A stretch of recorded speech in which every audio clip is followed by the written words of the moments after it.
me right now is Texas Congressman Michael Burgess. He's a member of the Energy and Commerce Rules and Republican Study Committees. He's also a medical doctor himself. Congressman, your reaction to the president continuing to try to attack oil companies in the middle of this hurricane? Yeah, it's hard to imagine why someone advised him to go in that direction. He must think that the oil company executives sit around a cabinet table like he does and collude. It doesn't happen. Look, they're there to sell a product. They've had a pretty good year for their product. We're grateful they've had a good year for their product. They are going to continue to pump more, and the protection against price gouging exists at the level of the state attorneys general, and every state has those laws that prevent that from happening. Well, it's extraordinary to me how unprepared this team appears. I mean, whether it's President Biden and his comments attacking different groups, trying to divide the country, or Vice President Kamala Harris. She toured the border, just not our southern border. She went to the Korean Peninsula and the demilitarized zone, and once again made an incredibly unfortunate gaffe. Watch what she said yesterday at the DMZ. So the United States shares a very important relationship, which is an alliance with the Republic of North Korea, and it is an alliance that is strong and enduring. An alliance that is strong and enduring with North Korea, Congressman? What did she say? The political situation has existed since 1952, so I guess it is enduring, but it's hardly one that we would want to point to as a success. Look, maybe I'm glad she never went to the southern border if that's the level of expertise that she's going to bring.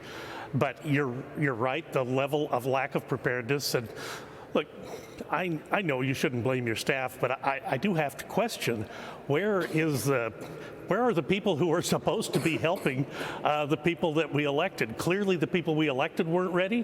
Where are the folks that are supposed to be minding the minders?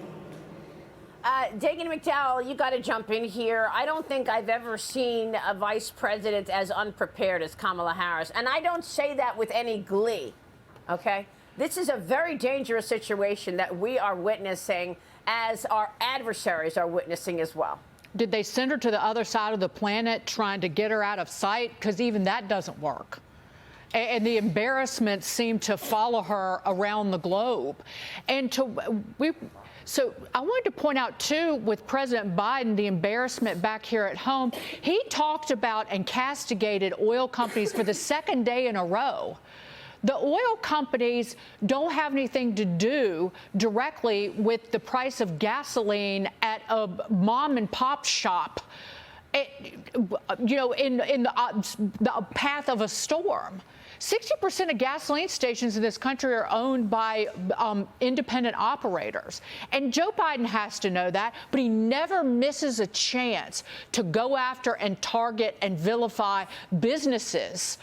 At the same time, 1984 was the last time that the Strategic Petroleum Reserve had so little oil in it. That's supposed to be for emergency shortages. But instead, he was spending down that oil for political purposes all summer. Yep. And he also sold oil. Yeah, go ahead, Congressman. Well, he's absolutely correct. The Strategic Petroleum Reserve exists for a national emergency, not for a political emergency, but that's what it was expended for. And now, you know, you even have to ask the question, what has happened with the dollars that they receive from selling off the oil from the Strategic Petroleum Reserve? Is the Department of Energy going to hold on to those to buy new oil, or are they going to go off in some other direction? This is a terrible situation. And actually, Congress has a role here with the oversight of the Strategic Petroleum Reserve. 2 years ago, Senator Cornyn and I tried to get the SPR filled up when oil was at an all-time historic lows, and the Democrats in charge would not allow us to do that. Yeah, and I know that President Trump led filling that reserve at low prices as well. But now we're at dangerously low levels. I thought this was supposed to be for a crisis, and he's selling it to places like China. Look, Congressman, I know that you've got some major issues going on right now in Washington, and the short-term budget bill is headed to the floor of the House next today. After passing the Senate yesterday, it must be passed by midnight to avoid a government shutdown. 6 Republican-led states are suing the Biden administration now for the student loan bailout. The Department of Education says that it will not forgive student loan debt owned by private entities, so they're picking and choosing who they're going to, have this bailout on for the student loan debt. Talk to us about the business at hand, getting through this government shutdown and the student loan bailout. How are you going to vote on this bill? Well, I'll vote no. This bill is basically an IOU because the appropriations work that should have gone on all year has not yet occurred. And yet there are some funding streams in the IOU. For example, almost $2 billion is going into low-income home energy assistance programs up in the Northeast. Okay, good enough. It may be a bad winter, but here's the problem: because we haven't done the pipeline permitting, that energy is going to be bought from Russia. So we're funding our enemies on this bill. The $2 billion that's going to go for helping children who've come into this country across the southern border, but not a dime to repay Texas for all of the work they've done on defending the southern border when the federal government was absent without leave. So there are a lot of problems in this bill, but here's the bottom line. We should have done our appropriations the correct way.